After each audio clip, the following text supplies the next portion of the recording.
प्रदूषित यमुना की व्यथा।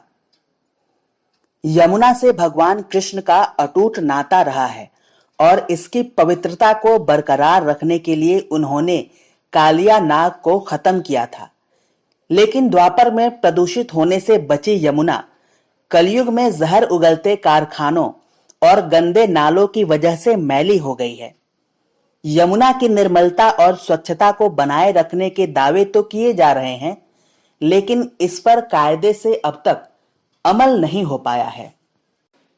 अपने उद्गम से लेकर प्रयाग तक बहने वाली इस नदी की थोड़ी बहुत सफाई बरसात के दिनों में इंद्रदेव की कृपा से जरूर हो जाती है, लेकिन यमुनोत्तरी से निकली इस यमुना की व्यथा बेहद दुखद है।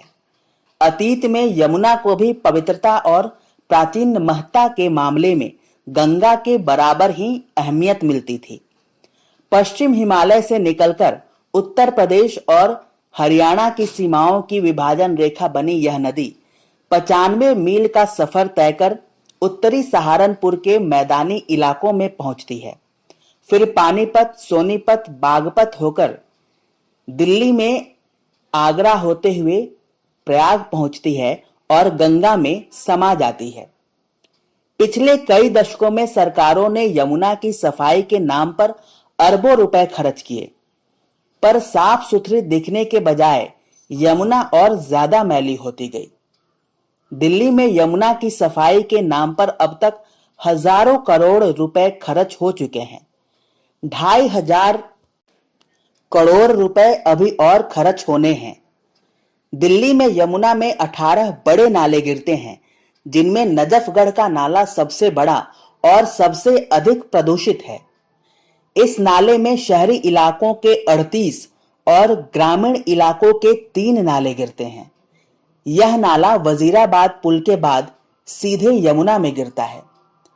वजीराबाद, आईटीओ और ओखला में 3 बांध हैं। इसका उद्देश्य यमुना के पानी को रोककर दिल्ली की पेयजल की जरूरत को पूरा करना है। वजीराबाद पुल से शुरू में तो फिर भी यमुना का पानी पीने लायक दिखता है, लेकिन यमुना यहां से आगे बढ़ती है तो नजफगढ़ का नाला इसमें गिरता है और फिर पानी का रंग बदलकर काला हो जाता है। कश्मीरी गेट बस अड्डे पर बने पुल से गुजरने पर एक तरफ नाले जैसी दिखती यमुना की धारा के बीच झोपड़ी डालकर साग सब्जी उगाने वाले किसान दिखाई देते हैं, तो दूसरी तरफ दर्जनों की संख्या में धोबी घाट। इससे बदतर हालात लोहे वाले पुल से दिखाई देते हैं। एक तरफ यमुना में कचरे का अंबार दिखता है तो दूसरी तरफ काला स्याह पानी। आईटीओ पुल, निजामुद्दीन और टोल ब्रिज से गुजरने पर 2-3 धाराओं में बहती यमुना नदी कम और बड़ा नाला ज्यादा नजर आती है। यमुना के प्रदूषण ने दिल्ली मेट्रो रेल कॉरपोरेशन की चिंता भी बढ़ा दी है। इसके प्रदूषित पानी में मिले औद्योगिक कचरे से ऐसी जहरीली गैसें निकल रही हैं कि उनके प्रभाव से यमुना के ऊपर से गुजरने वाली मेट्रो भी प्रभावित हो रही है। इनकी वातानुकूलन प्रणाली पर इन गैसों का प्रभाव पड़ रहा है। आम तौर पर रात के समय गैस ज्यादा निकलती है। छानबीन से सामने आया है कि प्रदूषित जल से अमोनिया और हाइड्रोजन सल्फाइड जैसी जहरीली गैसें निकलती हैं और मेट्रो के डिब्बों की एसी प्रणाली के कंडेंसरों पर लगी कोटिंग इससे हट जाती है। नतीजतन एसी की गैस रिस जाती है। इस वजह से मेट्रो के कंडेंसर बार बार बदलने पड़ रहे हैं। इस शिकायत का संज्ञान लेते हुए केंद्रीय प्रदूषण नियंत्रण बोर्ड ने यमुना के ऊपर की हवा का विश्लेषण कराने का फैसला किया है। वैज्ञानिकों का कहना है कि ये जहरीली गैसें अगर मेट्रो के एसी को प्रभावित कर रही हैं, तो आसपास के इलाकों में रह रहे लोगों को भी बीमार बना रही होंगी। कालिंदी कुंज के पास यमुना में गिरने वाला गंदा नाला तो कचरे से लबालब तालाब जैसा नजर आता है। इसी में तपती गर्मी से राहत पाने के लिए मवेशी तैरते दिखते हैं, जिसे देखकर रसखान की याद आ जाती है। रसखान आज होते तो अपनी लिखी इन पंक्तियों पर पछताते।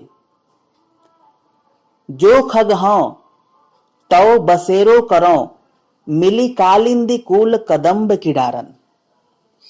दिल्ली में यमुना का पाट 1.5 से 3 किलोमीटर तक चौड़ा है।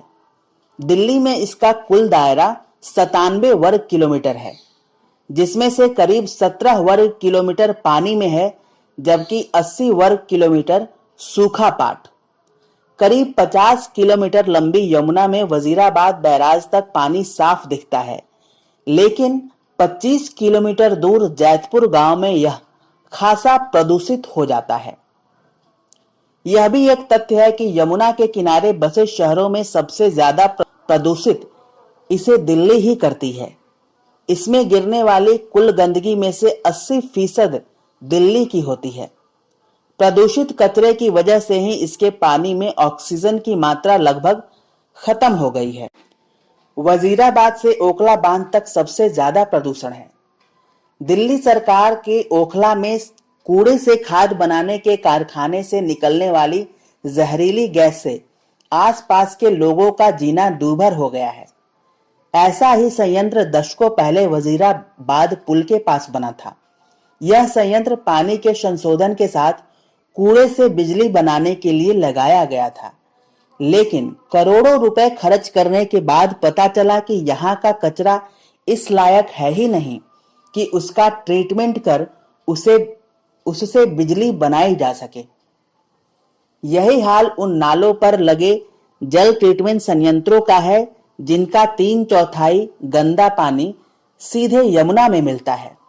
सच्चाई यह है कि दिल्ली जल बोर्ड के 17 सीवेज ट्रीटमेंट प्लांट हैं, जिनकी जल शोधन क्षमता करीब 355 MGD है, जबकि होनी चाहिए 512 MGD प्रतिदिन।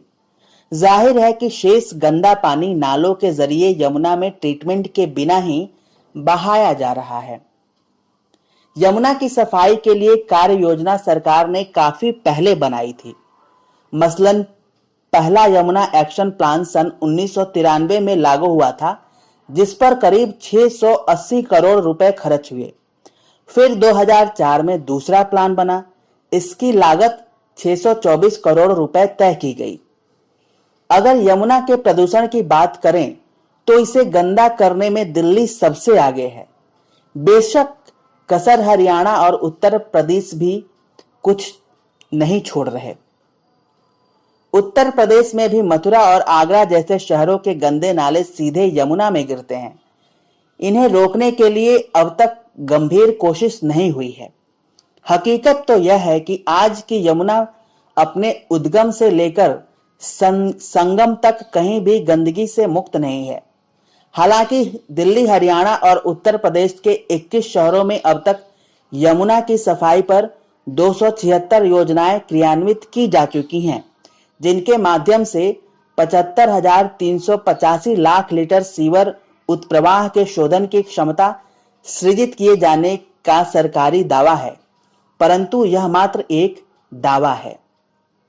एक तरफ यमुना को बचाने के नाम पर सरकारी योजनाएं बन रही हैं, तो दूसरी तरफ कुछ गैर सरकारी संस्थाएं भी मैली यमुना में सीधे न सही पर रस्म अदायगी के जरिए तो डुबकी लगा ही रही हैं। ऐसे आधे अधूरे प्रयासों से न तो यमुना की दशा सुधरने वाली है और न इस प्राकृतिक धरोहर को बर्बाद होने से रोका जा सकता है। सचमुच यमुना को बचाना है तो इसके लिए एक तरफ तो सामाजिक चेतना जगानी होगी, दूसरी तरफ इसे गंदा करने वालों पर कड़ा दंड देना होगा। हकीकत तो यह है कि यमुना को बचाने के ज्यादातर प्रयास थोथे, दिखावटी और ढकोसला भरे हैं। जो इससे सरोकार दिखाते हैं वे भी अखबारों में फोटो छपवाने तक ही सीमित दिखते हैं। यमुना की धार्मिक और प्राकृतिक महत्ता है, अतः उस पवित्र नदी को बचाने के लिए संकल्प एवं प्रतिबद्धता की आवश्यकता है। अखंड ज्योति, जुलाई 2022। धन्यवाद।